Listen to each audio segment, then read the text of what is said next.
तुम्हाला माहिती असेल की ज्यावेळेला ही रेल्वे ठाण्यामधली पहिली रेल्वे 16 एप्रिल 1853 साली मला वाटतं ही पहिली ट्रेन या ह्याच्यामध्ये मला वाटतं ठाण्यापासून सुरू झाले. हे ऐतिहासिक असं ठाण्याचं रेल्वे स्टेशन आहे. आज जवळजवळ तिथे 7 ते 8 लाख लोक प्रवासी त्या ठिकाणी प्रवास करत असतात. तुम्ही बघितलं असेल की आपला जो घोडबंदर त्याचबरोबर वाघई स्टेट या ठिकाणी नवीन ठाणे जे वसत आहे आणि त्यासाठी आज तुम्ही बघितलं असेल प्रवाशांची संख्या जास्त वाढलेली आहे आणि म्हणून या ठिकाणी रेल्वे स्टेशन व्हावं. ज्यावेळेला मी महापौर असताना 2008 साली मला वाटतं या ठिकाणी इंटिग्रेटेड मोबिलिटी प्लॅन म्हणजे थोडक्यामध्ये विजन डॉक्युमेंट आपण त्यावेळेला तयार केलं होतं आणि त्यासाठी काय आपण ट्रान्सपोर्टेशनसाठी किंवा प्रवाशांसाठी काय करू शकतो याचा अभ्यास करून एक अहवाल त्या ठिकाणी बनवला होता आणि त्या अहवालामध्ये या ठिकाणी एक नवीन स्टेशन एक्सटेंडेड स्टेशन या ठिकाणी बनावं म्हणून यासाठी त्या अहवालामध्ये सांगितल्यानंतर मला वाटतं मी खासदार झाल्यानंतर 2014 साली या पहिल्याच अधिवेशनामध्ये 11 ऑगस्ट 2015 रोजी मला वाटतं हा मुद्दा त्या ठिकाणी आपण लोकसभेमध्ये ठाणे आणि मुलुंडच्या दरम्यान हे स्टेशन व्हावं यासाठी आपण त्या ठिकाणी मागणी केली होती. त्या ठिकाणी मुद्दा उपस्थित केला होता आणि त्यावेळेला मला वाटतं डिसेंबर 2015ला त्यावेळचे महापालिकेचे आयुक्त संजीव जयस्वाल यांनी या नवीन स्टेशनच्या साठी त्या ठिकाणी स्मार्ट सिटी अंतर्गत 289 कोटीला त्या ठिकाणी प्रस्ताव केंद्राकडे पाठवला होता आणि त्याला आपल्याला त्या मंजूर करून आणल्यानंतर मला वाटतं या संदर्भामध्ये त्यावेळचे रेल्वे मंत्री आदरणीय सुरेश प्रभू यांना पहिले रेल्वे मंत्री असतील की त्यांनी ठाण्यात येऊन या समस्येची जेव्हा सभागृहामध्ये चर्चा केल्यानंतर त्यांनी आश्वासन दिलं होतं की या ठिकाणी मी ठाण्यामध्ये येतो आणि ही समस्या जाणून घेतो. ते या ठिकाणी आले आणि त्यांनी त्या ठिकाणी हे संबंध रेल्वेचे अधिकारी आणि चर्चा केल्यानंतर मला वाटतं 28 जुलै 2016ला त्यावेळेला रेल्वे मंत्री सुरेश प्रभू स्वतः आणि त्यावेळचे महाव्यवस्थापक रेल्वेचे SK सूद यांनी त्यावेळेला हा प्रोजेक्ट मंजूर केला आणि त्याला मान्यता दिल्यानंतर मला वाटतं महापालिका आयुक्तांना त्यांनी निर्देश दिले की या संदर्भामध्ये जी काय कारवाई जी करायची कारण ही शेवटी शासनाची जागा होती. महापालिकेने त्यामध्ये पुढाकार घेऊन हा प्रोजेक्ट त्या ठिकाणी बनवला होता आणि त्यानंतर या रेल्वे स्थानकासाठी जवळजवळ 14 एकर 83 गुंठे एवढी जागा मला वाटतं राज्य शासनाच्या या मनोरुग्णालयाची जागा असल्याकारणाने त्यावेळेला महापालिकेला हस्तांतरित करण्यासाठी मला वाटतं 30 जुलै 2016ला प्रधान सचिवांनी त्यावेळेला या संदर्भामध्ये कळवलं होतं आणि मला वाटतं 3 ऑक्टोबर 2017ला या ठिकाणी त्यावेळेला इथले जे मंत्री होते आरोग्यमंत्री दीपक सावंत आणि रेल्वेचे महाव्यवस्थापक त्यावेळचे गुप्ता साहेब म्हणून होते आणि त्यावेळेला त्यांनी त्या ठिकाणी ह्याची पाहणी करून ही जागा देण्याचं नक्की केलं. त्यानंतर या संदर्भात या जागेच्या मोबदल्यामध्ये TDR असेल, मनोरुग्णालयाची इमारत असेल किंवा ती जी स्लम इम्प्रूव्हमेंट खाली जी जागा ज्या झोपडपट्टी आहे त्यांना जागा देण्यासंदर्भात असेल या सर्व निर्णय त्यावेळेला घेण्यात आले. त्यानंतर रेल्वेच्या अधिकाऱ्यांबरोबर मला वाटतं 7/2018ला या ठिकाणी रेल्वे स्थानिक जो आपण स्टेशन बांधणार होतो त्या आजूबाजूच्या ज्या बिल्डिंग्स होती मग ते रेल्वेची बिल्डिंग असेल किंवा इतर बिल्डिंग्स असेल याला महानगरपालिकेने ESP ह्या डिपार्टमेंटकडून त्यावेळेला ही मंजुरी त्या ठिकाणी मिळाली.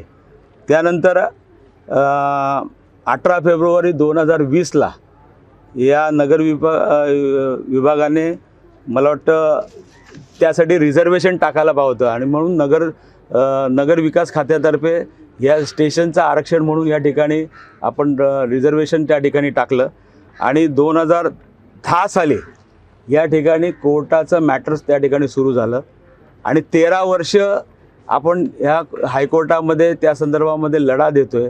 13 वर्षानंतर मला वाटतं ही जी ऑर्डर आहे ही मला वाटतं 3 मार्च 2023ला या ठिकाणी त्याच्यावरती जो स्टे होता हा 13 वर्षानंतर हा स्टे त्या ठिकाणी उठवला गेला आणि या संदर्भामध्ये ती जागा 19 एप्रिल 2023ला ती जागा हस्तांतरित महापालिकेला करण्यात आली. त्याचबरोबर मला वाटतं या ठिकाणी मोजणी करून ती जागा सर्वे करून त्या ठिकाणी जागा द्यायची यासाठी कलेक्टरला मला वाटतं पत्र दिलेलं आहे. त्यातलं मला वाटतं काही पार्ट ची मोजणी झालेली आहे. आजच मी सकाळी कलेक्टरशी बोललो आणि तीसुद्धा आता लवकरात लवकर ती मोजणी करून ते पण काम त्या ठिकाणी सुरू होणार आहे. परंतु आज तुम्ही बघितलं असेल हे स्टेशन कसं असणार आहे हे तुम्हाला आता थोडक्यात माहिती तुम्हाला सांगतो. संपूर्ण जागा जी आहे ती 14.83 एकर जागेवरती असं हे होणार आहे. त्याचबरोबर 3.77 एकरमध्ये त्या ठिकाणी रेल्वे रूळ, त्याचबरोबर तळमजला +2 ही इमारत त्या ठिकाणी उभी राहणार आहे आणि त्याचं काम मला वाटतं रेल्वे करणार आहे. त्याचबरोबर या स्थानकावर एकूण 3 प्लॅटफॉर्म असणार आहेत, एक होम प्लॅटफॉर्म असणार आहे. त्याचबरोबर या स्थानकात 3 पदचारी पूल या ठिकाणी असणार आहे.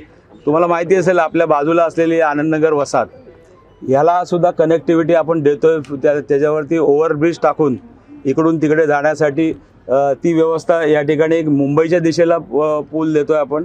त्याचबरोबर ठाण्याच्या दिशेला म्हणजे त्या तुमच्या ट्रॅकच्या शेवटच्या एंडला आणि तिकडे सुरुवातीला असे 2 फुटओव्हर ब्रिज आपण या ठिकाणी त्या ठिकाणी व्यवस्था करतोय. तसंच आपण ज्ञानसाधना कॉलेजच्या मागून तिथे अप अँड डाऊन असणार आहेत. हायवेला आपण त्याची कनेक्टिव्हिटी जोडतोय जेणेकरून जे जुनं स्टेशन जे आहे ऐतिहासिक त्याची कनेक्टिव्हिटी आणि ह्या स्टेशनची कनेक्टिव्हिटी या ठिकाणी आपण करणार आहोत. जेणेकरून इथूनसुद्धा आपल्याला त्या स्टेशनला जायचं असेल गाडीने किंवा कशाने तरीसुद्धा आपण 1 ते 4 ते 5 मिनटामध्ये त्या स्टेशनला आपण जाऊ शकतो. तसंच दुसरी मार्ग जो आहे ते ज्ञानसाधना कॉलेजच्या मार्गावरती त्या ठिकाणी अप अँड डाऊन त्या ठिकाणी होणार आहे. तिसरी मार्गिका मुलुंड चेकनाका मार्गे म्हणजे आपण जिथे आपण तुमचा टिपटॉपचं हे आहे ती जी गल्ली आतमध्ये मेंटल हॉस्पिटलमध्ये येणारी त्या ठिकाणी एक मार्गिका असणार आहे.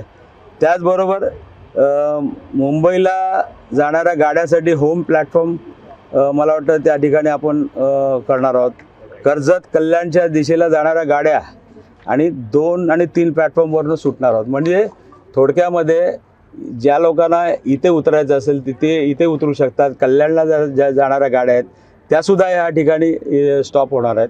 अशा पद्धतीने मला वाटतं हे जर रेल्वे स्टेशन झालं तर जवळजवळ मला वाटतं ठाण्यातली जे स्टेशनला जी गर्दी होती ती जवळजवळ 31% गर्दी त्या निमित्ताने कमी होणार आहे आणि मुलुंडच्या इकडेची जी गर्दी आहे ती 21% गर्दी या ठिकाणी कमी होणार आहे. अशा पद्धतीने मला वाटतं एक अद्ययावत स्टेशन सर्व गोष्टीचा विचार करून या ठिकाणी होतं आहे आणि आता मी रेल्वेचे अधिकारी त्याचबरोबर आमचे महापालिकेचे अधिकारी आणि यांच्याबरोबर चर्चा केली. डिसेंबर 2025ला हे स्टेशन मला वाटतं पूर्ण होईल असं त्यांनी मला आश्वासन दिलेलं आहे. सर या स्टेशनचं नाव काय असणार आहे? आता तर मला वाटतं पहिला आधी स्टेशन तर होऊ द्या. सर एक्सिलेटर आणि लिफ्ट अजून बाळ जन्माला यायचं आहे मग नाव देऊया आपण. सर याच्यामध्ये एक्सिलेटर किंवा लिफ्टची सर्व्हिस होणार. मला वाटतं ह्या सर्व सोयी त्या ठिकाणी उपलब्ध असणार आहेत. एक्सिलेटर असणार आहेत किंवा बाकीच्या लिफ्ट असणार आहेत.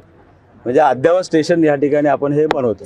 साहेब हे नवीन स्थानक झाल्यानंतर कुठेतरी ठाणे स्थानकाची गर्दी होती ती गर्दी कमी होऊन लोकांना चांगसुपर सेवा मिळेल. मला वाटतं मी तुम्हाला सांगितलं की आपण जे दिघा स्टेशन जे आता बनवलेलं आहे आणि त्या दिघा स्टेशन ह्यासाठी बनवलं की ठाणा स्टेशनला 40% जी लोकं आहेत ही कल्याण डोंबिवली अंबरनाथ इथून येताना मला वाटतं त्यांना जर पनवेलला किंवा नवी मुंबईला जायचं असेल तर ठाणा स्टेशनला येऊन त्यांना परत नवी मुंबईला जावं लागतं.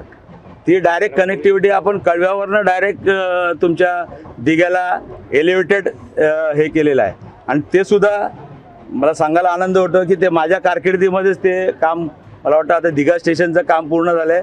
आता ते एलिव्हेटेड स्टेशन जे आहे, जे कळव्यावरनं त्या दिघा स्टेशनला येणार आहे, त्याचं काम मला वाटतं येत्या थोड्या दिवसामध्ये सुरू होईल. त्यांचं सर्वांचं पुनर्वसनसुद्धा या ठिकाणी आपण करतो आहे. आणि ह्या ठिकाणीसुद्धा आपण सर्वांचं पुनर्वसन करून मग ते तिथले स्थानिक रहिवासी असतील त्यांनासुद्धा पक्की घरं देतो आहे. त्याचबरोबर आपल्या मेंटल हॉस्पिटल जे आहेत त्यांच्यासुद्धा बिल्डिंग या ठिकाणी बांधून देतो आहे, त्यांना TDR देतो आहे. अशा पद्धतीने मला वाटतं गेले कित्येक वर्षापासून या ठाणेकरांची मागणी होती हे विस्तारित असं ठाणा स्टेशन या ठिकाणी व्हावं. तर ते मला वाटतं येत्या काही मला वाटतं वर्षभरामध्ये ते काम पूर्ण होईल असं आश्वासन त्यांनी दिलेलं आहे. ABP माझा, उघडा डोळे बघा नीट.